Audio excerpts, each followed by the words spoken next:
आइए, आज आपको एक कहानी सुनाता। एक बार एक नेत्रहीन व्यक्ति गया मंदिर ईश्वर के दर्शन प्राप्त करने। अब जब वहां उपस्थित लोगों को यह ज्ञात हुआ कि यह व्यक्ति नेत्रहीन है, तो कुछ लोगों ने उसका उपहास उड़ाना प्रारंभ कर दिया।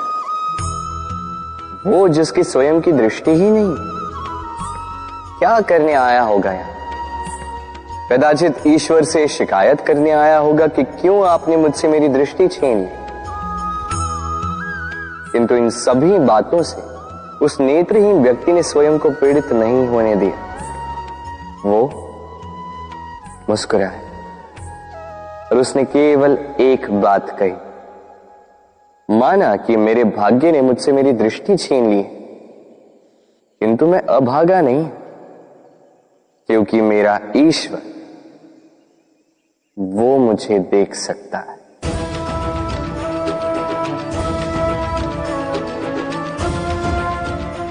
स्मरण रखिएगा, दृष्टि नहीं दृष्टिकोण आवश्यक है। यदि आपका दृष्टिकोण शुभ हो तो अशुभ में भी शुभ स्वयं दिखने लगता है और मन प्रसन्न होकर कहता, राधे राधे। क्रोध एक ऐसी स्थिति जिसमें जीभ मन से अधिक गति से कार्य करती है। लालच वो मनस्थिति जिसमें स्वार्थ करुणा से अधिक गति से कार्य करता है। प्रतिशोध जिसमें व्यक्ति दूसरों से अधिक स्वयं को हानि पहुंचाकर सुख पाता है। और ईर्ष्या जिसमें व्यक्ति स्वयं के अस्तित्व को ही खो बैठता है, कुछ और ही बन जाता है। दूसरी ओर आनंद वो स्थिति जिसमें आत्मा शरीर से अधिक प्रसन्न होती है। और प्रेम वो परम भाव जिसमें हमारा दुख सब में बट जाता है और सबका सुख हम में आ जाता है। तो आपको क्रोध, ईर्ष्या, लालच और प्रतिशोध में रहना है या आनंद में रहकर प्रेम से जीवन व्यतीत करना है? निर्णय आपका है, क्योंकि मैं तो अपना निर्णय कब का ले चुका। राधे राधे।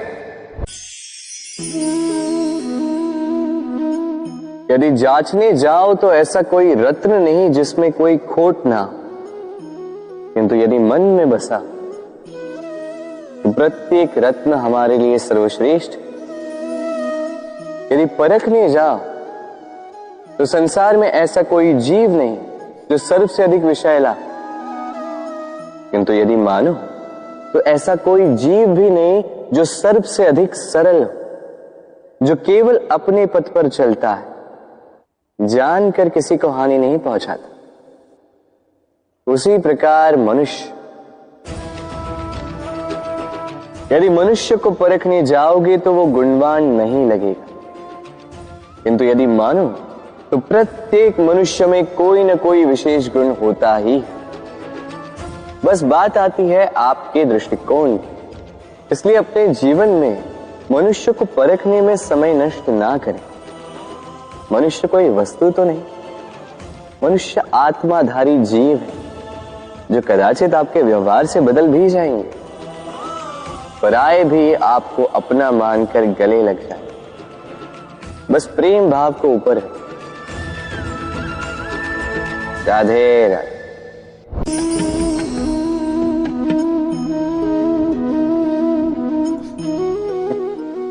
इस पात्र का महत्व हमारे जीवन में हम भली भांति जानते हैं। गर्मी की ऋतु में ये हमारी प्यास बुझाता है, शीतल जल को जैसे अमृत बनाकर हम तक सौंपता है। किंतु इस पात्र को बनाया कैसे जाता है? क्या इस प्रक्रिया के विषय में आपको ज्ञात है? सर्वप्रथम कुम्हार स्वयं के पैरों से माटी को गूंथता है, मथता है, फिर उसके पश्चात उसे एक चाक पर चढ़ाकर उसके पश्चात उसे चाक पर चढ़ाकर घुमाता है, फिर उसके ऊपर बाहर से प्रहार करता है और साथ ही भीतर से सहारा भी देता है ताकि ये मटका टूटे। फिर अपनी ही बनाई रचना को जलती हुई भट्टी में छोड़ देता है तपने के लिए, और उसके पश्चात शीतल जल देने वाला ये पात्र हमें प्राप्त होता है।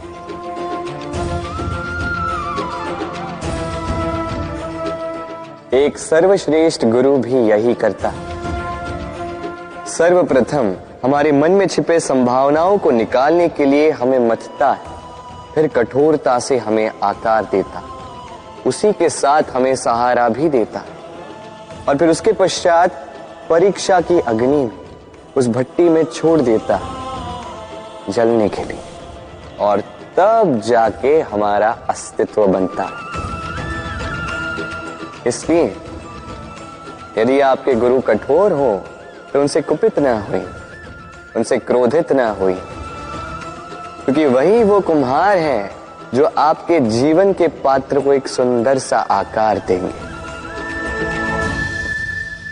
राधे राधे।